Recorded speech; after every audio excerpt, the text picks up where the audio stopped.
Lisa Martinez walked into the biggest room she had ever seen. The walls were made of something that looked like purple glass, but she knew it was stronger than steel. Floating in the air above her were 3 aliens who ran the Galactic Defense Academy. Each one was different from anything she had seen on Earth. The first alien looked like a giant snake with 4 arms and bright yellow skin. His name was Admiral Zethkal, and he was from a planet called Veltar. The second alien looked like a huge bug with wings that never stopped moving. She was called Commander Thixera, and she came from the Cadet system. The third alien was just a ball of blue light that could talk. It called itself Wise One, Luminos, and came from a place where everything was made of energy. Lisa stood straight and tall in her dark blue uniform. She was only 20 years old, but she had already passed every test the Academy had given her. Her brown hair was pulled back tight, and her green eyes looked directly at the 3 aliens without fear. She had been at the Academy for 6 months, and she was the best human student they had ever seen. "Cadet Martinez," said Admiral Zethkal in a voice that sounded like rocks grinding together. "You have been chosen for a special mission.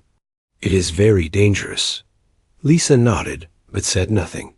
She had been expecting this. Every species that joined the Galactic Alliance had to prove they belonged.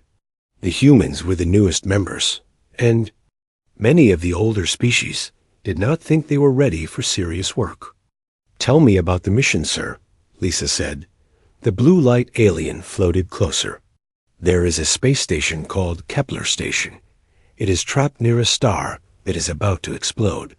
50,000 people live on that station. They cannot escape." The bug alien, Commander Thixera, made a clicking sound with her mouth. "There are also enemy ships around the station. They are called Devourers. They eat anything made of metal. They are waiting for the station to be destroyed so they can feed on the pieces." Admiral Zethkal's 4 eyes looked at Lisa one by one. "Our computers have studied this problem for many days. They say there is only a 2% chance that anyone sent on this mission will survive. Even if they do survive, the chance of saving the people on the station is almost 0. Lisa felt her heart beat faster, but she kept her face calm. This was exactly the kind of mission she had been training for. She had joined the Academy because she wanted to help people, not because she wanted an easy life. "What equipment will I have?" she asked. The 3 aliens looked at each other. Lisa could tell they were surprised by her question. Most cadets would have asked about the danger or tried to get out of the mission. "You will get an old ship called the Defiant Horizon," said Commander Thixera. "It was going to be thrown away next month. The engines are old, the weapons are weak, and the computer system crashes every few hours. You will also get a crew," added Wise One Luminos. "But they are not our best people. They are cadets who have caused problems at the Academy. Some have been in trouble with their commanders. Others have failed important tests." Admiral Zethkal leaned forward. "Cadet Martinez, do you understand what we are telling you? This mission is almost impossible. The ship is broken. The crew is full of failures. The enemy is strong. The time is running out." Lisa was quiet for a moment. She thought about the 50,000 people on Kepler Station. She thought about the families who would never see their loved ones again if she failed. She thought about the Devourers waiting to destroy everything. Then she smiled. "Sir, if there is a 2% chance of success, what am I supposed to do with the other 98%? The 3 aliens stared at her. This was not the answer they had expected. "I do not understand your question," said Admiral Zethkal. "Well," said Lisa, "if you are giving me 98% of something, that sounds like a lot of room to work with. Maybe your computers are thinking about this problem in the wrong way." Commander Thixera's wings stopped moving for the first time since Lisa had entered the room. "You think our computers made a mistake?" "I think your computers are very smart," Lisa said. But they think like computers. They follow rules and use old information to make guesses about new problems. Humans are different. We do not always follow rules. Sometimes we make up new rules. The blue light alien grew brighter. This is interesting. You are not afraid of the mission? I am afraid, Lisa said honestly. But being afraid does not mean I cannot do the job. It means I will be very careful and think about every choice I make. Admiral Zethkal made a sound that might have been laughter. Very well. Cadet Martinez, you will leave tomorrow morning. Your ship and crew will be ready. But remember, we do not expect you to succeed. This mission is a test to see how humans behave when they face impossible situations. I understand, sir, Lisa said, but I want to ask you something. What happens? If I do succeed? The three aliens looked at each other again. This time, Lisa could see something new in their expressions. It might have been respect. If you succeed, said Wise One Luminose, you will change how the entire galaxy thinks about humans. Lisa saluted the three aliens and turned to leave. As she walked toward the door, she heard Admiral Zethkal talking quietly to the others. Do you think she has any chance? He asked. The computers say no, replied Commander Thixara. But she is not a computer, said Wise One Luminose. She is human, and we are still learning what that means. Lisa smiled as she left the room. She had work to do. Lisa walked down the long metal hallway toward the ship docking bay. Her boots made sharp sounds on the floor as she carried a small bag with her personal items. She had spent the night reading files about her new crew and the ship they would use for the mission. The Defiant Horizon was worse than she had expected. The ship was 30 years old and had been used for moving garbage between space stations. Its hull was covered with scratches and dents. The paint was peeling off in many places. Lisa could see rust spots near the engine ports, but she had also learned something interesting about her crew. The Academy had called them failures, but Lisa saw something different in their records. These were not people who could not do their jobs. These were people who did their jobs in ways that made their commanders angry. The first person she met was Jake Sullivan. He was 25 years old with messy blonde hair and a crooked smile. He was sitting in the pilot seat, playing with the ship controls like they were toys. You must be our new boss, Jake said without looking up. I heard they gave you an impossible mission. Welcome to the club. Lisa sat down in the chair next to him. Tell me why you were kicked out of pilot training. Jake laughed. I flew my ship through an asteroid field during a training exercise. My instructor said it was too dangerous, and I should have gone around. But going around would have taken 3 hours. Going through took 30 minutes. Did you crash? Lisa asked.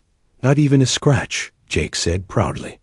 But they said I broke safety rules. They said other pilots might try to copy me and get killed.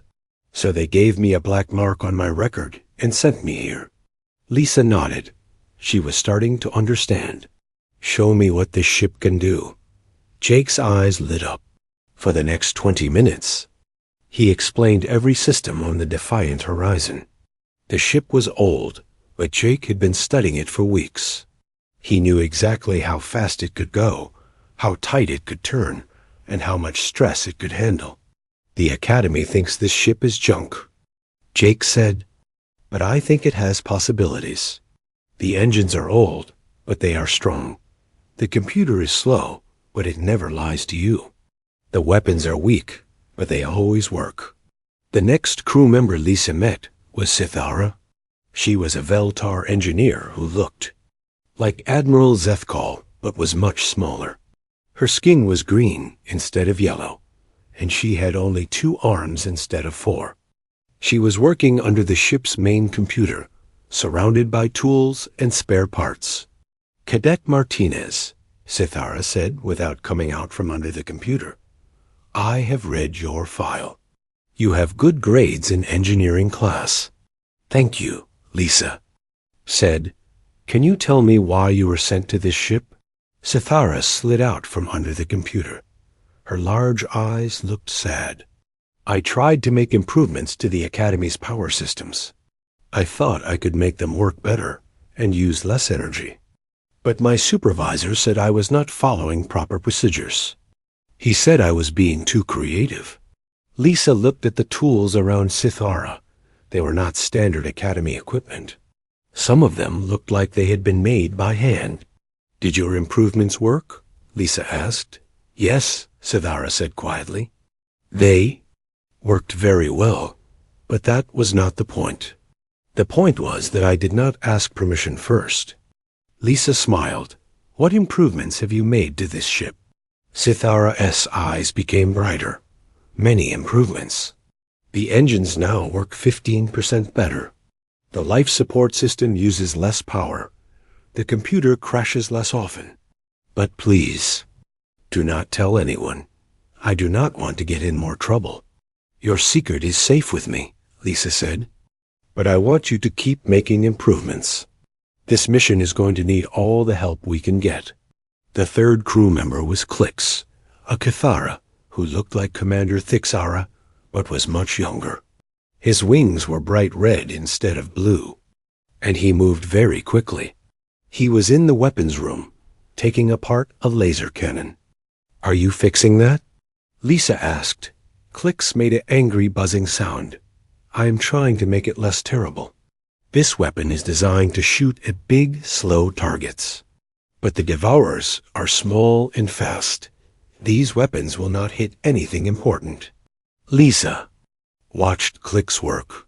His 6 arms moved very quickly, and he seemed to know exactly what he was doing. Why did the Academy send you here? I got in a fight with another student, Clix said. He said humans were weak and should not be in the Academy. I showed him that he was wrong. Did you hurt him? Lisa asked. Clix stopped working and looked at her. Not badly, but I did make him apologize. The Academy said I had anger problems and could not control myself. They said Cathara warriors must be calm and follow orders.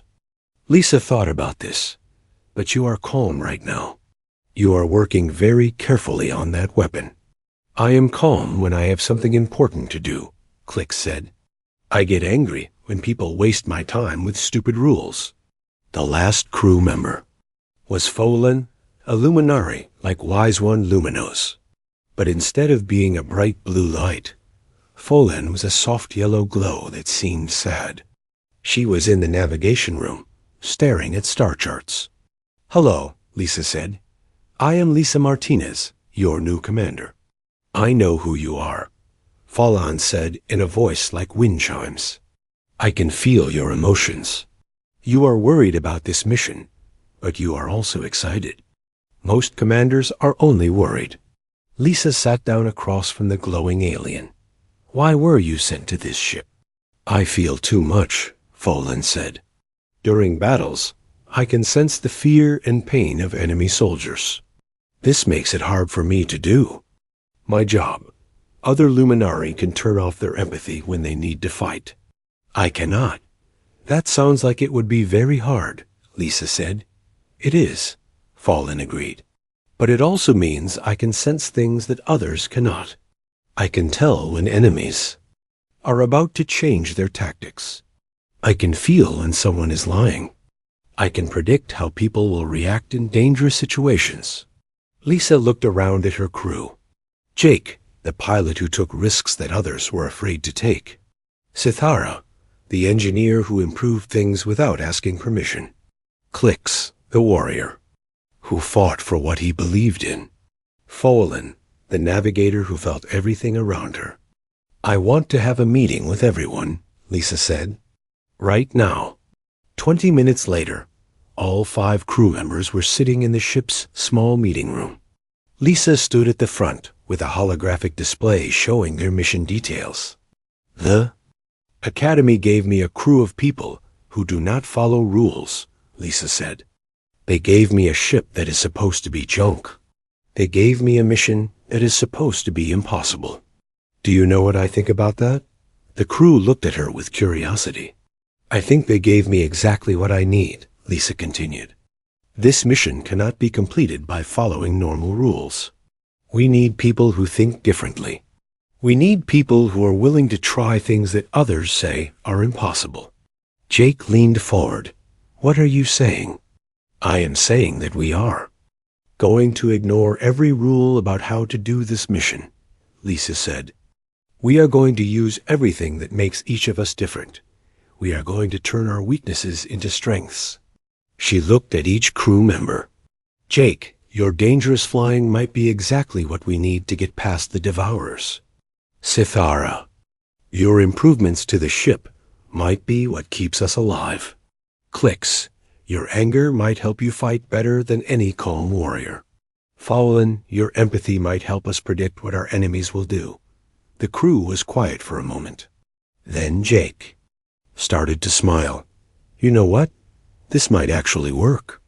It will work, Lisa said, because we are going to make it work. The Defiant Horizon arrived at the Academy 3 days later. Lisa could see dozens of ships in the docking bay, but none of them were moving. Everyone was waiting to see what had happened to the impossible mission dot. As their ship landed, Lisa noticed something different.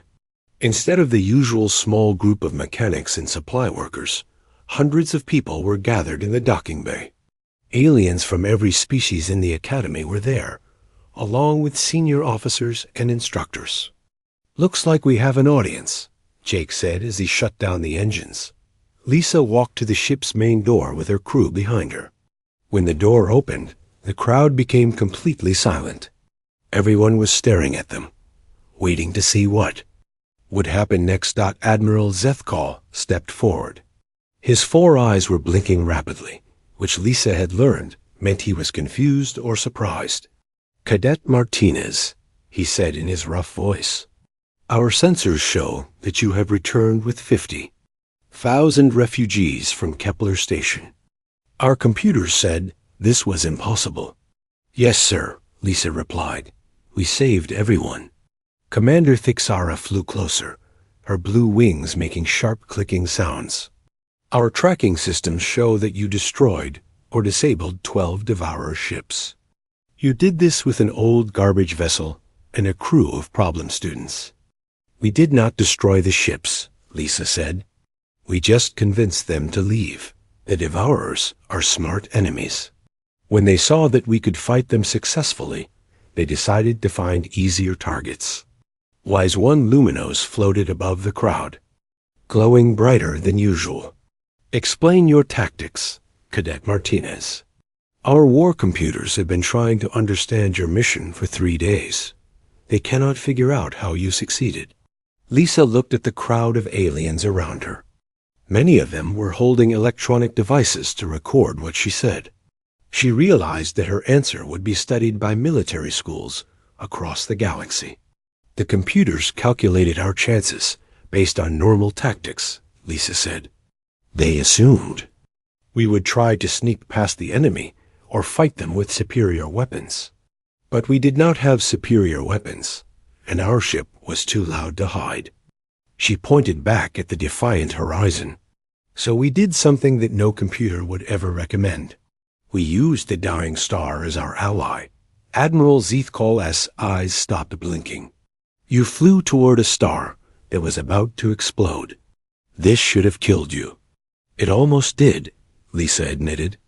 But my engineer, Sithara, had modified our engines in ways that your computers did not know about.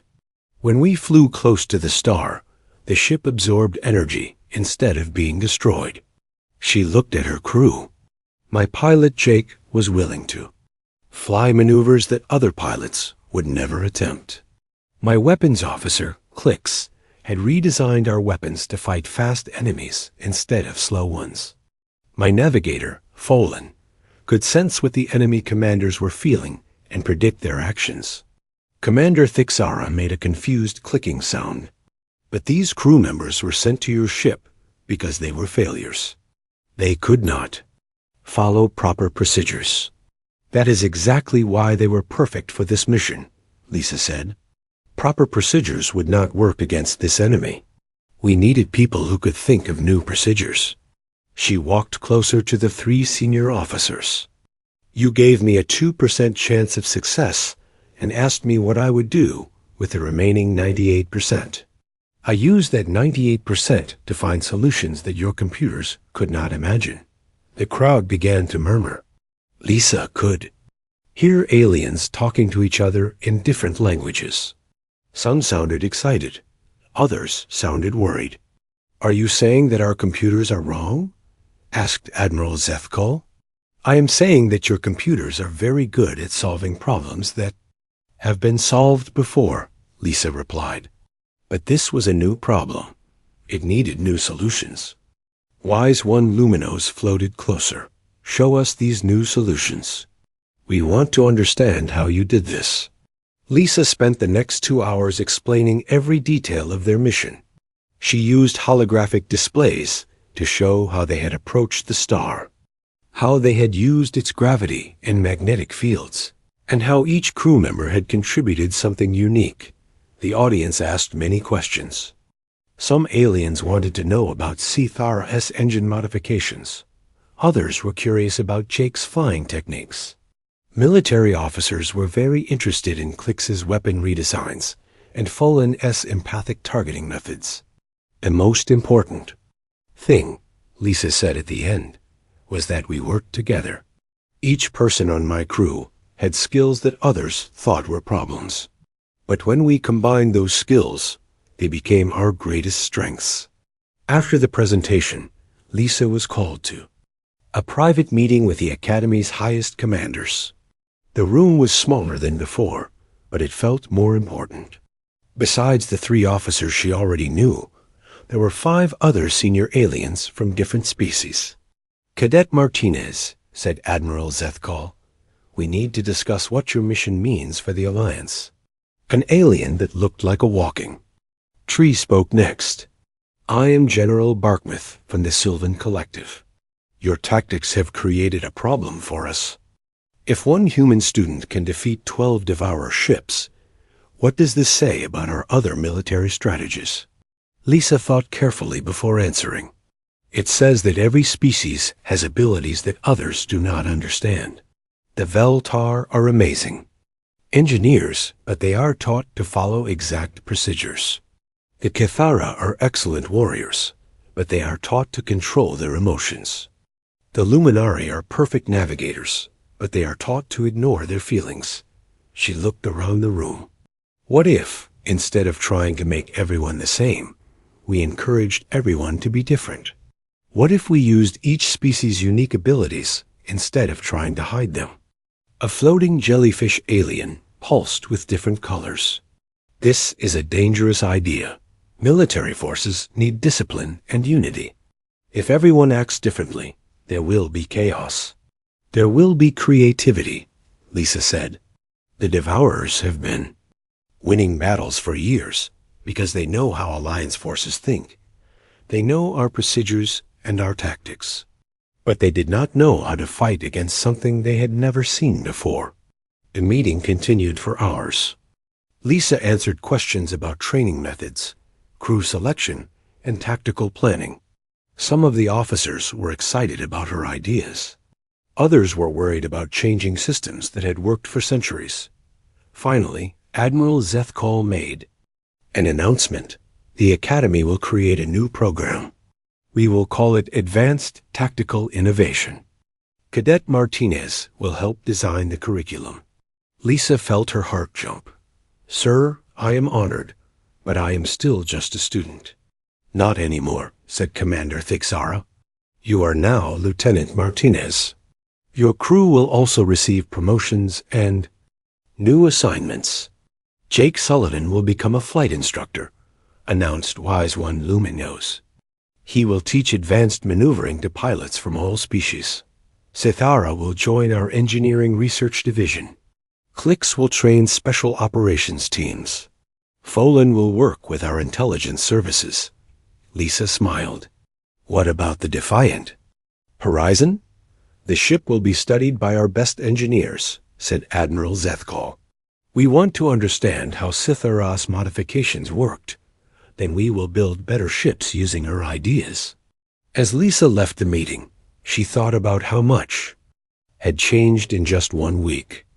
She had gone from being a student with an impossible mission to being a lieutenant with a chance to change how the entire galaxy thought about warfare.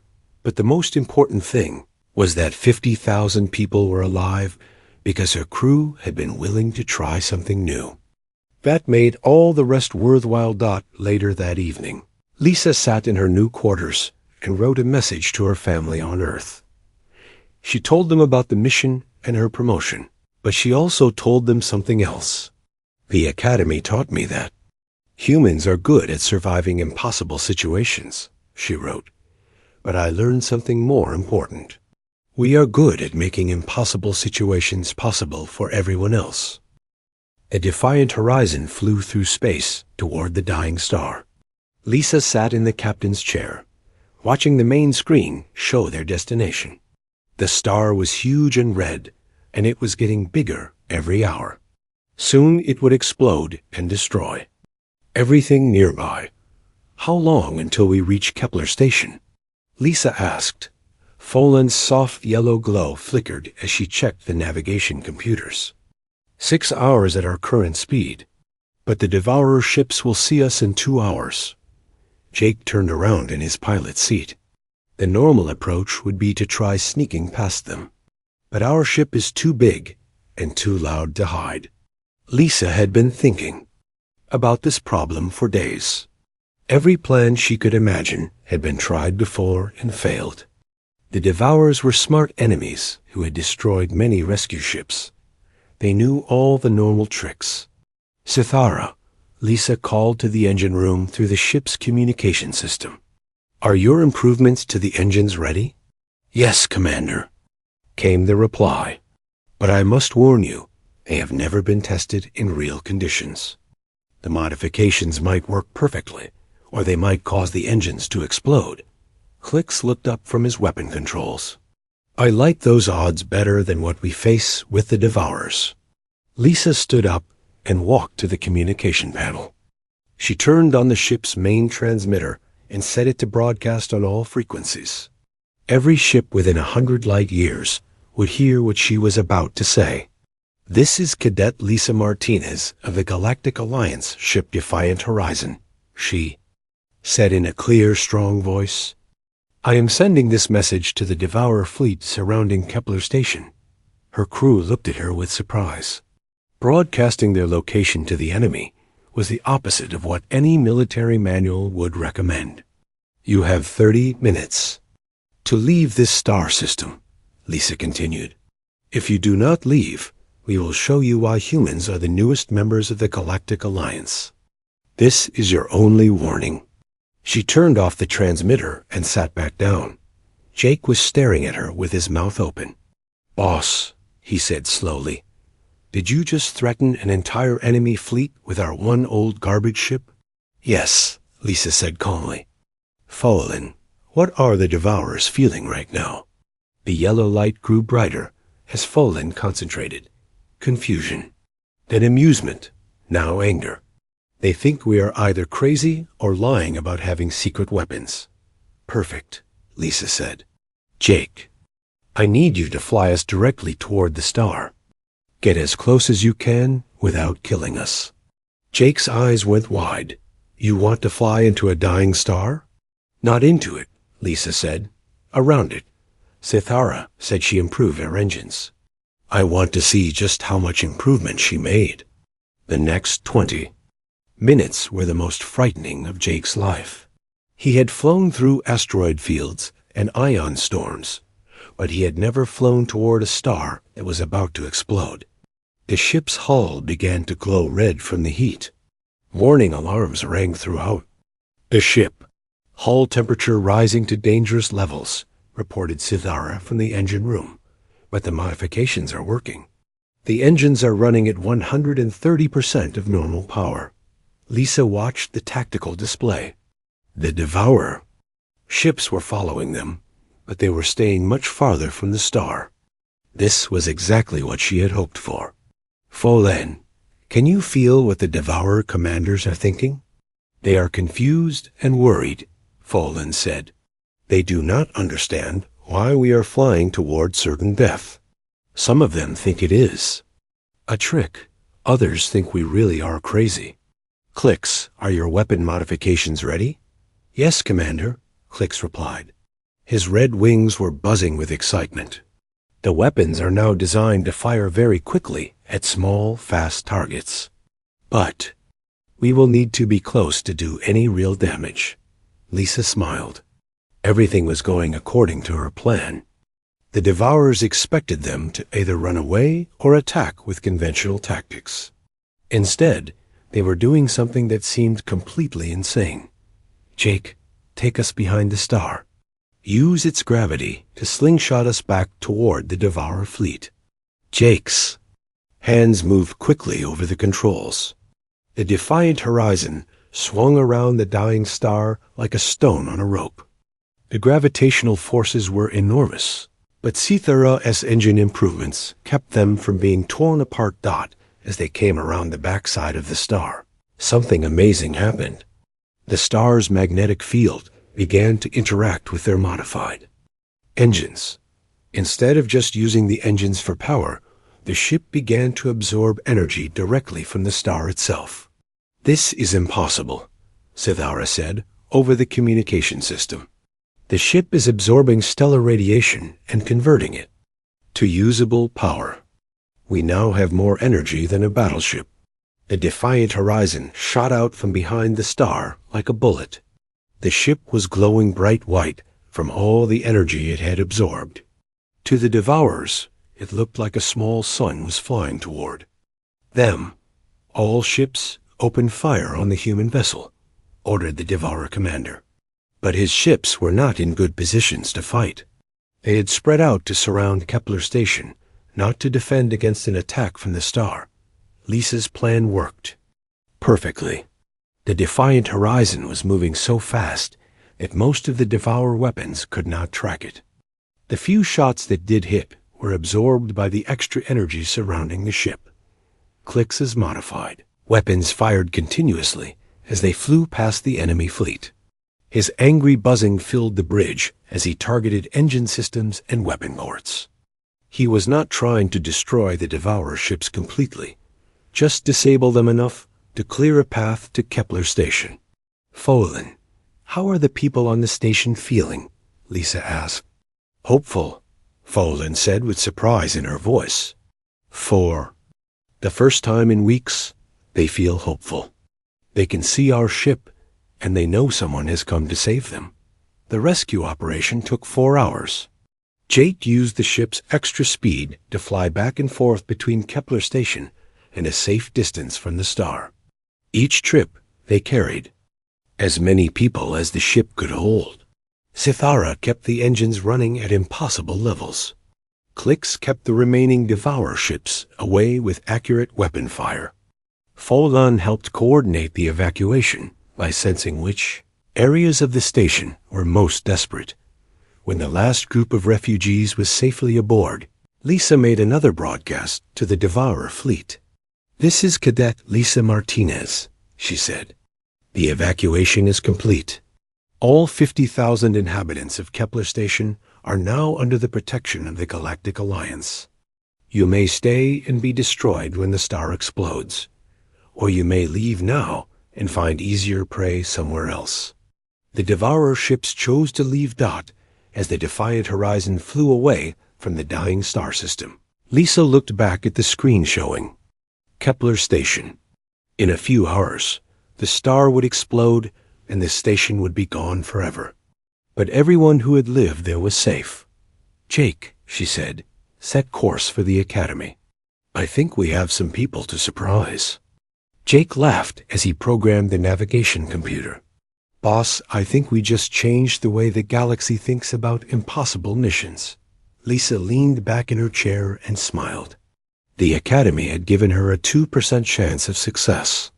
She wondered what they would say when she told them she had saved everyone with 98% to spare. 1 year later, Lieutenant Lisa Martinez stood in front of the largest classroom at the academy. 60 students from 12 different species sat in rows, all looking at her with curious eyes. This was her first class in the new Advanced Tactical Innovation program. The classroom was different from the old academy rooms. Instead of rigid desks in straight lines, there were comfortable chairs arranged in small circles. Interactive holographic displays floated throughout the room. Most importantly, the students were encouraged to talk, ask questions, and disagree with each other. "Good morning," Lisa said to her students. "Today we are going to talk about impossible problems. Can anyone tell me what makes a problem impossible?" A young Veltar student raised 2 of his 4 arms. "A problem is impossible when there is no known solution, Lieutenant Martinez." "Good answer," Lisa said. "Anyone else?" A Kithara female buzzed her wings. "A problem is impossible when the resources needed to solve it do not exist." "Also correct," Lisa replied. "But I want to suggest a different definition. A problem is only impossible if you accept the assumptions that other people have made about it." She walked to the center of the room and activated a holographic display. It showed the Kepler Station rescue mission from the year before. Most of the students had studied this mission in other classes. "Who can tell me why this mission was considered impossible?" Lisa asked. A human student named Bobby Chun raised his hand. The academy computers calculated only a 2% chance of success. The ship was old, the crew was inexperienced, and the enemy was too strong. All true, Lisa said. But what assumptions did the computers make when they calculated those odds? The students were quiet for a moment. Then a luminary student glowed brighter. "They assumed you would use normal tactics." "Exactly," Lisa said. "The computers had data from hundreds of previous battles. They knew how Alliance ships usually fought Devourers. They knew how rescue missions were normally conducted. So they calculated the odds based on normal approaches to the problem." She changed the holographic display to show their actual flight path around the dying star. But what if normal approaches do not work? What if the situation requires something that has never been tried before? A Sylvan student who looked like a small tree rustled his leaves. "Then you must create new approaches." "But how do you know if new approaches will work?" "You do not know," Lisa said honestly. "That is what makes them risky. But sometimes the biggest risk is doing what everyone expects you to do." She spent the next hour walking the students through each decision her crew had made during the mission. She showed them how Jake's dangerous flying techniques had been necessary to navigate the star's gravitational field. She explained how Cythera's unauthorized engine modifications had saved their lives. She demonstrated how Clix's anger management problems had actually made him a better fighter, and how Folan's excessive empathy had helped them predict enemy movements. "The Academy had labeled each of my crew members as failures," Lisa said. "But they were only failures if you measured them against the wrong standards. When I measured them against what our mission actually needed, they were perfect."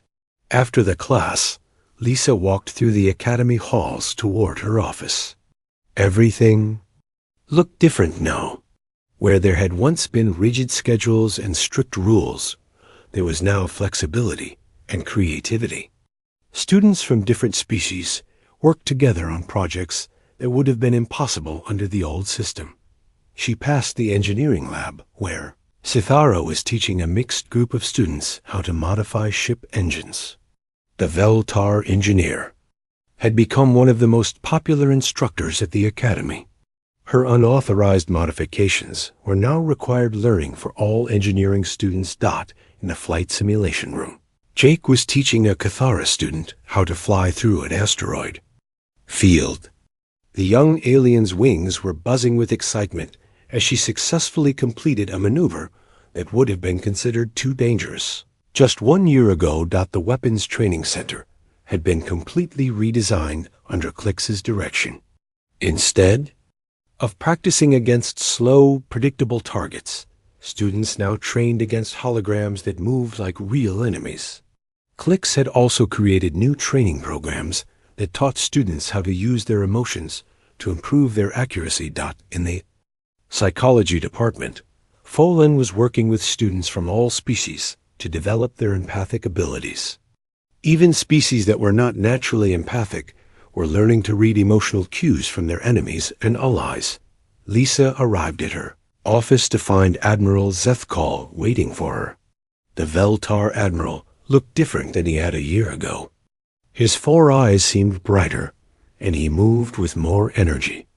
"Lieutenant Martinez," he said, "I have news that will interest you." Lisa sat down behind her desk.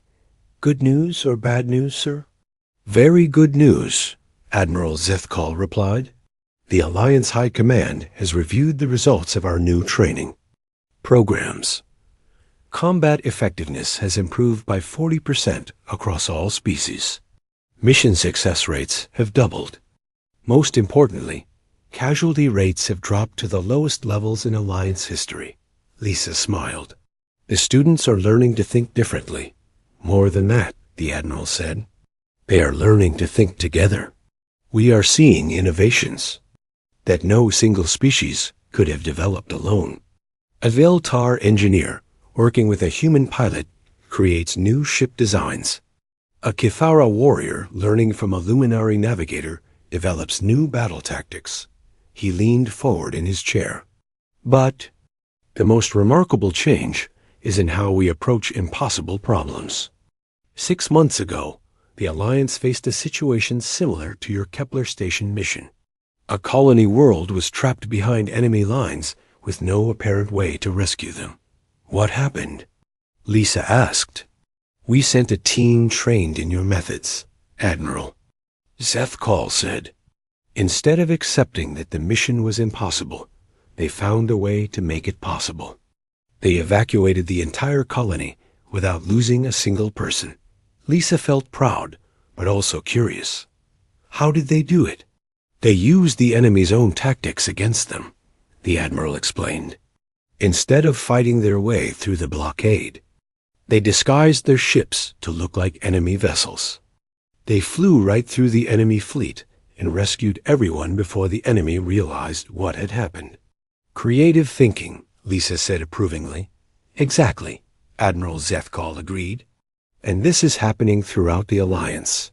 Missions that were once considered too dangerous are now routine. Problems that seemed impossible are being solved by teams that think like your crew thought." He stood up to leave, then paused at the door. "There is one more thing, Lieutenant. The Alliance Council wants to expand your program to all military academies in the galaxy. You would be promoted to commander and placed in charge of tactical innovation for the entire Alliance." Lisa thought about this offer. It was a tremendous honor, and it would let her help even more people. But she also thought about her students and how much she enjoyed teaching them. "Can I keep teaching?" she asked. Admiral Zithkal's 4 eyes blinked in what Lisa had learned was the Veltar equivalent of laughter. "Commander Martinez, teaching is exactly what the Alliance needs you to do. We want you to teach the entire galaxy how to turn impossible problems into possible solutions." That evening, Lisa sat in her quarters and thought about how much had changed since that day when she was given a 2% chance of survival. Her crew had not just succeeded in their mission. They had started a revolution in how the galaxy thought about impossible challenges. She remembered her question to the Academy Council. What am I supposed to do with the remaining 98%? Now she knew the answer. She was supposed to use that 98% to show everyone that impossible was just another word for unexpected. Her door chimed, and Jake Sullivan walked in with a huge smile on his face. Behind him were Sithara, Clix, and Folan. Her old crew had become the Academy's most successful instructors. "Hey, Commander," Jake said. "We heard about your promotion. Want to celebrate?" Lisa looked at her friends and realized that the most important thing about their mission had not been saving 50,000 people, though that was certainly important. The most important thing was proving that when different kinds of people worked together and were allowed to use their unique abilities, they could accomplish things that no one had ever imagined possible. "Let us celebrate," she said, "and then let us get back to work. We have a galaxy full of impossible problems to solve." Outside her window, ships from dozens of different species flew in formation, their crews trained in the new methods that had started with one impossible mission. Lisa smiled as she watched them. The Academy had asked her what she would do with 98% failure probability. She had turned it into 100% success.